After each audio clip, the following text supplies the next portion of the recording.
Amici del canale, oggi ci troviamo in una delle più famose località sul lago di Como, Bellagio.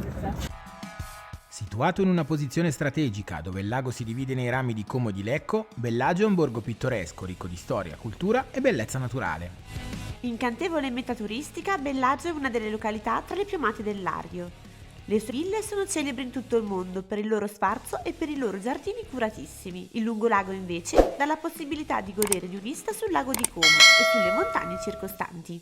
Abbiamo lasciato la macchina fuori, un pochino fuori Bellagio, proprio 2 minuti, dove c'è tutta la parte dei parcheggi bianchi. Siamo arrivati molto presto in modo tale che così abbiamo trovato posto e adesso stiamo facendo tutta la bellissima passeggiata sul lungolago.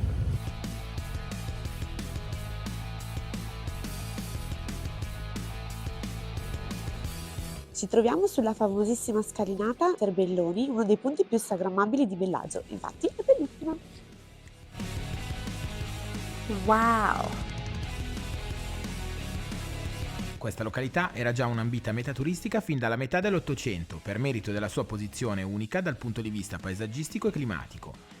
In tempi più recenti, Bellagio ha raggiunto il suo picco di notorietà grazie a film come Ocean's 11 o al noto casino di Las Vegas. Le indicazioni su cosa vedere a Bellagio non possono che partire dai 2 nuclei principali del borgo, il centro storico e il lungolago. Il primo è un labirinto di strade acciottolate e piazze accoglienti, mentre il secondo, con le sue panchine panoramiche e i bar affacciati sull'acqua, offre al visitatore rifugi in cui recuperare le energie tra un'esplorazione e l'altra. Bellagio è situato sulla punta inferiore del lago di Como. Da Bellagio si dividono i due rami, il ramo di Como e il ramo di Lecco, quel ramo del lago di Como che volge a mezzogiorno. E dopo aver scomodato il Manzoni, ci dirigiamo nel punto più iconico di Bellagio, la punta Spargivento, proprio dove il Lario si divide. E da qui saliamo a bordo del nostro drone e ammiriamo dall'alto la spettacolare divisione del lago di Como nei 2 rami, quello di Como a destra e quello di Lecco a sinistra. Un vero e proprio spettacolo della natura che ci lascia senza fiato.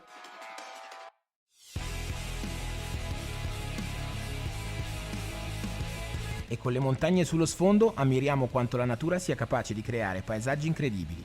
Godetevi questa vista mozzafiato e lasciatevi trasportare dalla magia di Bellagio e del lago di Como.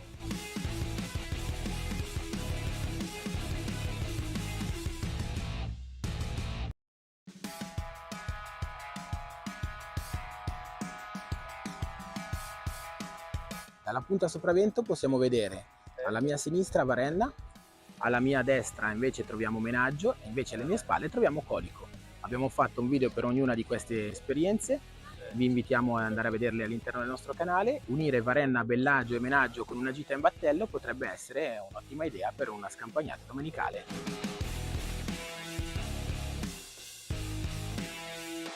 Camminando sul molo, il lago sembra avvicinarsi tanto da poterlo toccare con la punta delle dita. Che meraviglia! Le acque del lago sono cristalline e le montagne che lo circondano creano un panorama davvero suggestivo. Ah, ecco il mio amico drone. Grazie a lui posso immortalare questo momento fantastico e condividerlo con tutti voi.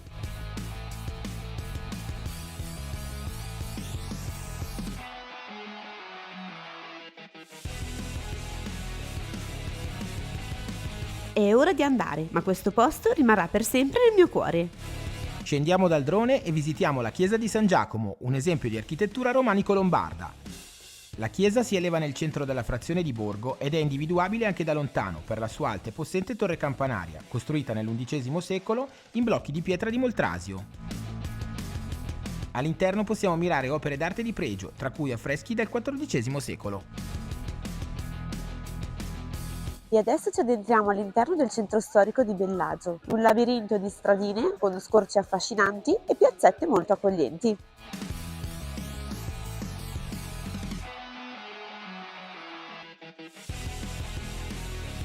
Qui si alternano boutique di moda, negozi di artigianato locale, botteghe di prodotti tipici ed eleganti ristoranti, che rendono il centro il luogo ideale per lunghe passeggiate senza meta alla ricerca dell'essenza più autentica del borgo.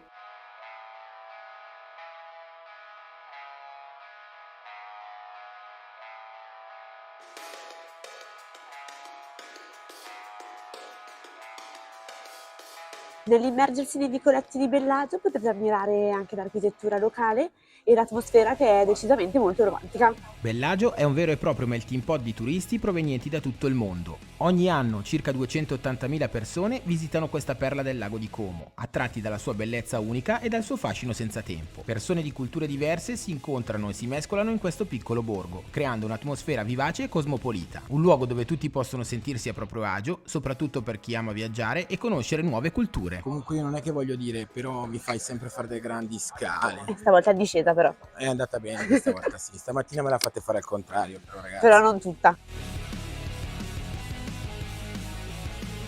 Se desiderate scoprire l'incantevole borgo di Bellagio in tutta la sua autenticità e bellezza, senza essere travolti dalla folla, vi consigliamo caldamente di programmare la vostra visita per le prime ore del mattino. In quel momento della giornata i pittoreschi vicoli di Bellagio sono ancora tranquilli e silenziosi, consentendovi di passeggiare tra le sue affascinanti stradine e ammirare gli splendidi panorami senza distrazioni.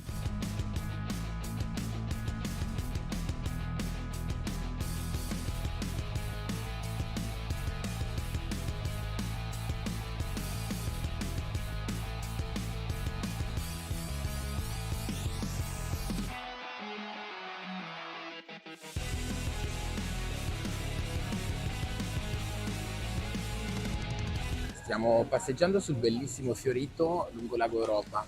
Purtroppo lo stanno, o per fortuna, lo stanno rifacendo e quindi ci sono un po' di lavori in corso, chissà come sarà bello una volta restaurato. E a proposito di restauri, uno dei restauri più importanti di Bellagio che in questo momento sta avvenendo è quello del Grand Hotel di Bellagio.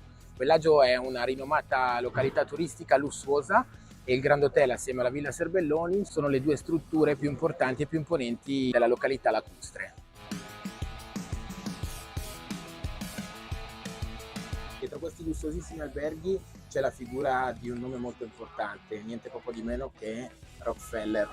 Non sappiamo chi ha acquisito il Grande Hotel e ha potuto restaurarlo, presumiamo che si tratti di Rockefeller. Probabilmente, come dice Bea, dietro al restauro del Grand Hotel si nasconde la figura di questo imprenditore americano che giunto sulle sponde del Lario si è innamorato di Bellagio. E nel XX secolo ha anche acquisito la famosa Villa Serbelloni. Da Bellagio partono in ogni istante traghetti e taxiboat che portano alle rinomate località di Villa Carlotta, Tremezzo, Menaggio, Varenna e addirittura fino all'isola Comacina, Villa Balbianello e anche Colico. Later. Lasciato Bellagio alle spalle, procediamo verso una piccola sorpresina finale. Andiamo a vedere il borgo di Pescallo. Adesso andiamo alla scoperta del piccolo borgo di Pescallo. Una frazione di Bellagio pressoché sconosciuta, pittoresca e raccolta che si affaccia a est sul ramo di Lecco. Si tratta di un minuscolo borgo molto caratteristico e ben curato, che potete visitare in pochi minuti, ma che saprà anche lasciarvi a bocca aperta e catturarvi per ore. Dipende dalla vostra voglia di lasciarvi rapire dalle sue viuzze, dai suoi dettagli e dai suoi scorci sul lago. Siamo nel romantico porticciolo di Pescallo e c'è una pace assurda. Il borgo è molto caratteristico e uno dei suoi punti forti è il porticciolo, da cui si gode di una suggestiva vista del lago, uno scorcio d'acqua incorniciato dalle montagne della Grigna sullo sfondo. Pescallo nasce come villaggio di pescatori e ancora oggi mantiene le sue caratteristiche. Sembra quasi di entrare in un'altra dimensione, un'oasi di pace e tranquillità lontana dal caos del turismo di massa. Qui si respira un'atmosfera autentica e genuina, fatta di ritmi slow e di persone cordiali. Uno dei tesori di Pescallo è la Fondazione Rockefeller, situata in una villa storica con un parco mozzafiato. Ma la vera bellezza di questo borgo si trova nei dettagli, negli scorci improvvisi sul lago, nei fiori che adornano le finestre e nei gatti che si aggirano pigramente per le strade. Hai visto che c'era la Rockefeller Foundation? Ho visto. Cioè, guarda la grandezza di questo vicolo. Se siete alla ricerca di un luogo magico dove trascorrere una giornata in relax, Pescallo è il posto perfetto per voi. Perdetevi tra i suoi vicoli, lasciatevi conquistare dal suo fascino e godetevi la pace di questo piccolo borgo sul lago. E dal nostro tour di Bellagio e del borgo di Pescallo è tutto. Vi ricordiamo di seguirci su tutti i nostri canali social, Instagram, Facebook e sul nostro sito internet. Bestie, viaggio di Beatrice Stefano.weebly.com. Vi ringraziamo per aver seguito il video fino a questo punto. Se conoscevate l'esistenza del borgo di Pescallo, che è molto piccolo ma molto carino. Commentate con la parola Pescallo. Ciao! Ciao!